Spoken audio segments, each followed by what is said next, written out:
We guide you through how to fix mobile data on but internet not working on Android. So the first thing you need to do is to turn airplane mode on, wait about 10 seconds, then turn it off.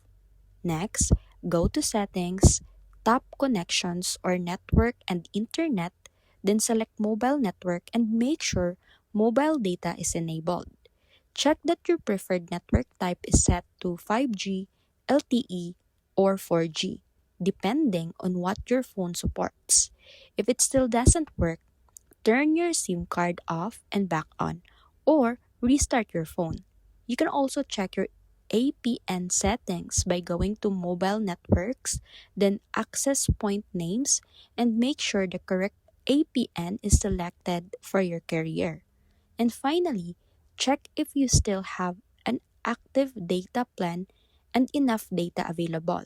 If everything looks correct but mobile internet still doesn't work, go to Settings, General Management or System, Reset, Reset Network Settings. This will refresh your network connection. After resetting, restart your phone and test your mobile data again.